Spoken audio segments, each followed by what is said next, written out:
बिस्मिल्लाहिर्रहमानिर्रहीम। निज़ाब चैनल के मुअज़्ज़िज़ सामीन अस्सलामु अलैकुम। वीडियो शुरू करने से पहले आप दोस्तों से एक छोटी सी गुजारिश, अगर आपने अभी तक हमारे चैनल निज़ाब इन्फो को सब्सक्राइब नहीं किया तो सब्सक्राइब करें और साथ में लगे घंटी के बटन को ज़रूर दबाएं ताकि हर नई वीडियो का नोटिफिकेशन आप दोस्तों तक सबसे पहले पहुंच सके। दोस्तों, वीडियो अच्छी लगे तो इसे लाइक और अपने दोस्तों के साथ शेयर भी लाजमी किया करें। चलिए दोस्तों, बढ़ते हैं अपनी आज की एपिसोड नंबर 7 की तरफ। एक ही दिन में ज़िंदगी कितनी हसीन लगने लगी थी। उसका शौहर ना सिर्फ देखने में अच्छा था बल्कि बात भी कितनी मोहब्बत से करता था। यहाँ तो सभी लोग अरबी में बात करते हैं लेकिन वो उससे उर्दू में ही बात कर रहा था। अम्मी इतनी अच्छी कैसे हो गई, किसकी शादी इतनी हसीन आदमी से कर दी? तो क्या उन्हें तब अपनी बेटियों का ख्याल ना आया था, या सच में वो इसकी भलाई चाहती थी? वो अपनी सोचों में उलझी, पूरा हाल देख चुकी। उसे तो घर ही लग रहा था, लेकिन खाना रख के जाने वाले आदमी ने उसे बताया था कि ये घर नहीं बल्कि काम की जगह है। कमरे में आराम करने के लिए भी कोई चीज़ ना थी सिवाय कुर्सी के। वो उसे जिस कमरे में छोड़ कर गया था वहीं बैठी रही थी। वो आगे पीछे जाने का तो सवाल ही पैदा नहीं होता था। अगर वो अपने शौहर की मर्ज़ी के खिलाफ कोई काम करती और वो इससे रूठ जाता तो अभी तो वो ठीक से जानती भी नहीं थी, तो कैसे मनाती वो उसे? उसने कहा था तुम खाना खाकर यहीं आराम करो, वापस आके बातें करेंगे। मैं क्या बात करूंगी उनसे? वो शर्माती घबराती बैठ के सोचती रही, क्या पहले भी बेवकूफ़ों की तरह बोलना शुरू हो गई? अब नहीं बोलूंगी, ऐसे सोच समझ कर बात करूंगी। वो या ये ना समझे कि मैं पागल हूँ। मैं आपकी कुछ मदद कर दूँ? उसने यहाँ एक चीज़ जो बहुत ज़्यादा नोट की वो ये थी कि एक आदमी हाल साफ़ करने की चीज़ें लेके खड़ा था और हर 5-10 मिनट के बाद सफाई करना शुरू कर देता, जबकि रूह को तो हाल बहुत साफ सुथरा लग रहा था। शायद इसी आदमी की मेहनत का कमाल था। नो मैम, हम कर लेंगे, आप आराम करें। आदमी का लहजा अरबी लेकिन बात वो उर्दू में कर रहा था। यहाँ पे सब लोग उर्दू में बात करते हैं। उससे रहा ना गया तो पूछने लगी, जी मैम, यहाँ सभी लोग उर्दू में बात करते हैं। जिसको उर्दू नहीं आती वो सीख लेता है, जैसे मैंने सीखी। डेवल अपने सारे काम उर्दू में करवाते हैं ताकि मुखालिफ पार्टी हमें ना समझ सके। सामने खड़े आदमी ने उसे तफसील से समझाया। शायद उसे अभी तक ये बात पता नहीं थी कि वो मासूमा नहीं बल्कि कोई और है।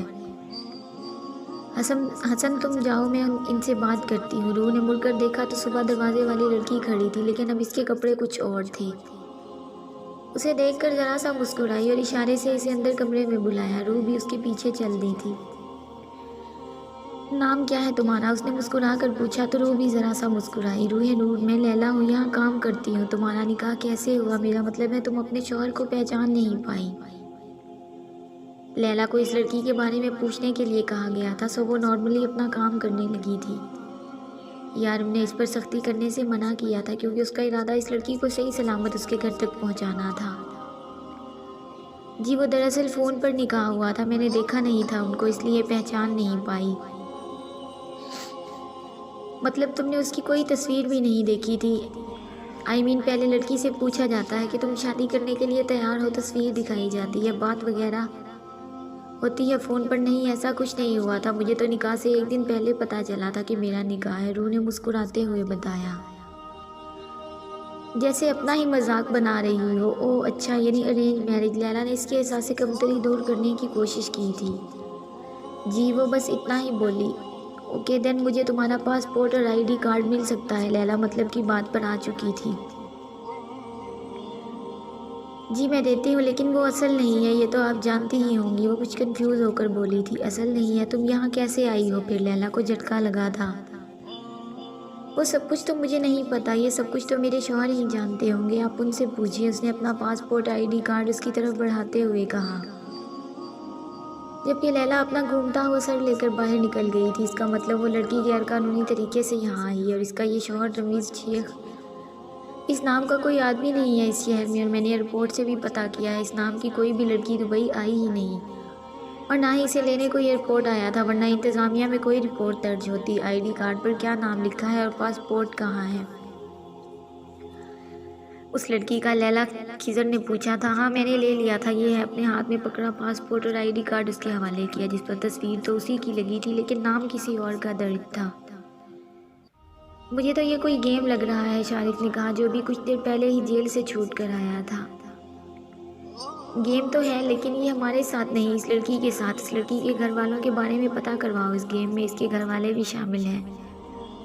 उसने तहम्मुल से समझाते हुए कहा था, मतलब तुम्हें लगता है कि इस लड़की के घर वालों ने ही उसे यहाँ भेजा है? खिज़र ने बात में हिस्सा लिया था।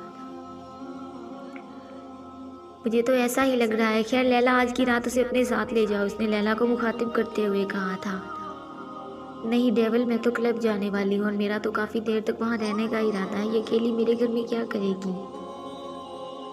और उसे देखकर लगता नहीं है कि ये मेरे साथ क्लब आना चाहेगी, लैला ने परेशानी से कहा था। जो बहन जी टाइप को अपने साथ क्लब तो नहीं ले जा सकती थी, मेरे साथ भेज दो, शारिफ ने ज़रा शरारती मगर कम आवाज़ में कहा, जिस पर खिज़र ने उसे घूर कर देखा। यकीनन डेविल ने नहीं सुना था, अगर सुन लेता तो उसका कोरमा बना देता। मासूमा का क्या इंतज़ाम किया है आज की रात? डेविल ने पूछा। नई लड़की है, इस तरह इसे छोड़ तो नहीं सकते, इसलिए मैंने गोदाम में उसका इंतज़ाम करवाया था। उसके बाबा भी वहीं रहते थे, उसका कहना है कि जहाँ उसके बाबा रहते थे ये वहीं रहना चाहती है। खिज़र ने तफसील से बताया। वहाँ पर भी उस लड़की को नहीं रख सकते, वहाँ असला है, असला देख कर कहीं कुछ गड़बड़ ही ना हो जाए, लैला ने कहा। और किसी होटल में भी नहीं रख सकते, अगर पुलिस को शक हो गया तो मज़ीद मुसीबत। शारिफ ने कहा, ठीक है, ये मेरे साथ रहेगी। डेविल ने कुछ सोचते हुए तीनों के सर पर धमाका किया। तुम्हारे साथ क्यों रहेगी वो? लैला ने अपना गुस्सा दबाते हुए कहा था। लैला, मैं तुम्हारे आगे जवाब दे नहीं हूँ और ये बात आखिरी बार बता रहा हूँ। उसे लगता है कि मैं उसका शौहर हूँ और अगर मेरे होते हुए वो कहीं भी और गई तो मज़ीद मसला बन जाएगा। मैं गुनाहगार बंदा हूँ, उस लड़की के साथ कुछ भी बुरा नहीं होने दे सकता और उसकी मदद ना करके मज़ीद गुनाहगार नहीं हो सकता। उसे सही सलामत उसके घर पहुँचाऊँगा। तब तक इस लड़की को पता नहीं चलना चाहिए कि हम क्या करते हैं और कौन है। नॉर्मल इंसानों की तरह उसके साथ रहो, ख़ास करके तुम, उसने लैला को घूरते हुए कहा था। लेकिन वो तुम्हें अपना हस्बैंड समझती है डेविल, उसने हस्बैंड पर जोर देते हुए कहा। हाँ, लेकिन मैं उससे अपनी बीवी नहीं समझूंगा। मेरी नज़र में किसी और की बीवी है और हम तब तक इसकी गलतफहमी दूर नहीं कर सकते जब तक यहाँ से चली नहीं जाती। अगर किसी को पता चल गया कि यहाँ कोई अनजान लड़की हमारे साथ है, सबसे पहले इंस्पेक्टर सारिम अलर्ट होगा। वो तो पहले ही हमारे पीछे पड़ा है, सिर्फ एक मौका की तलाश में है। वो सिर्फ एक, वो भी तुम में से किसी की नहीं बल्कि मेरी एक गलती पर नज़र रखे हुए है और मैं इसे मौका नहीं दे सकता। और अगर लड़की को पता चल गया कि हम कौन हैं तो सबसे पहले ये पुलिस में जाएगी। मुझे समझ में नहीं आता इंस्पेक्टर सारिम तुम्हारे पीछे क्यों पड़ा है? हम सब भी तो हैं। मैं कितनी बार इसका ध्यान तुम्हारे ऊपर से हटाकर अपनी तरफ दिलाने की कोशिश की है, लेकिन फिर से वो तुम्हारे खिलाफ सबूत क्यों ढूंढने लगता है? इंस्पेक्टर सारिम हमें क्यों कुछ नहीं कहता? क्योंकि अगर दरख्त से सारे पत्ते उतार कर फेंक भी दिए जाएं तो भी दरख्त नए पत्ते उगा लेता है, लेकिन अगर इसी दरख्त को ज़मीन से उखाड़ कर फेंक दिया जाए तो वो बंजर हो जाएगा और इसके सब पत्ते सूख जाएंगे। इंस्पेक्टर सारिम की नज़र दरख्तों पे है, पत्तों पर नहीं। वो सुबह 10 बजे से लेकर अब तक इसी कमरे में बैठी थी। वो सफ़र की वजह से इतनी थकी हुई थी, लेकिन फिर भी यहाँ पर कोई आराम करने की जगह ना थी। उसे आराम करने की आदत भी ना थी। सारा दिन तो वो किसी न किसी काम पर लगी रहती और अब भी कमरे में घूम रही थी। जब आहिस्ता से दरवाज़ा खटखटाकर वो अंदर आया था, घर चले लहजे में अब भी वही नरमाहट थी। वो मुस्कुराई थी, जी चले। उसने सुबह ही वही बुर्का पहन रखा था। वो अपना सामान उठाने लगी तो यारिम ने इसे मना कर दिया। तुम रहने दो, मेरा आदमी ले आएगा। उसे चलने का इशारा करके वो आगे चल दिया था। वो भी जल्दी से उसके पीछे आई। वहाँ खड़े आदमी ने उसके लिए गाड़ी का दरवाज़ा खोला। टीवी ड्रामों में इसी तरह से नौकरों को दरवाज़ा खोलते देखती थी। आज अपने लिए ऐसी खातिर तवाज़े देखकर इसकी हंसी निकल गई थी। फिर धीरे से थैंक यू बोल दिया। गाड़ी में इन दोनों में कोई बात ना हुई। फिर एक जगह यारिम ने गाड़ी रोकी और गाड़ी से निकल कर न जाने कहाँ चला गया था। आगे पीछे नज़र दौड़ाती जब रूह की नज़र सड़क पर गई। इसने जब छोटे छोटे बच्चों को सड़क पर लेटे हुए देखा तो सोचने लगी, या अल्लाह, ये सब ज़रूर मेरी तरह यतीम होंगे। बच्चों की बेबसी देख इसे अपना बचपन याद आने लगा था। उसे पता भी ना चला कि कब यारिम गाड़ी में आकर बैठा और गाड़ी स्टार्ट हो गई। खामोशी तवील थी। लगता है हवा पानी बदलने की वजह से तुम्हारी तबीयत ख़राब हो रही है।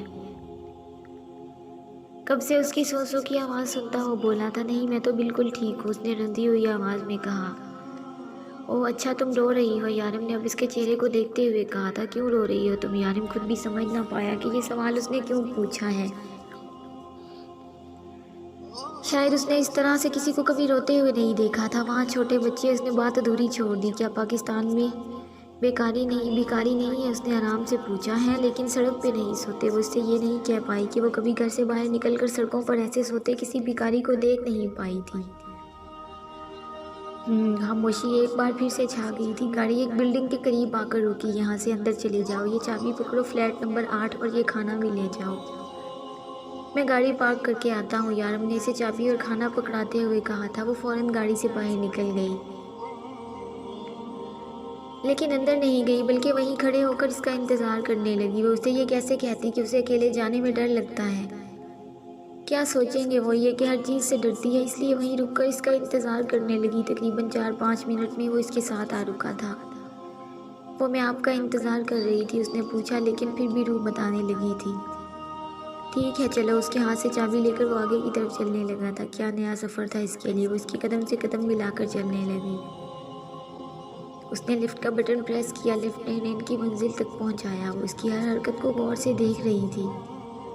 उसके चेहरे को देखकर बार बार एक अजीब सी शर्म उसे आ घेरती। कभी वो शर्माते हुए अपनी उंगलियां चटकती, कभी अपनी आने वाली ज़िंदगी का सोचकर मुस्कुराती। लेकिन वो सब कुछ जानते हुए भी अनजान बना रहा। उसने आकर फ्लैट का दरवाज़ा खोला। फ्लैट बहुत बड़ा ना था। दरवाजे पर रुककर एक ही नज़र में उसने सारा फ्लैट देख लिया था।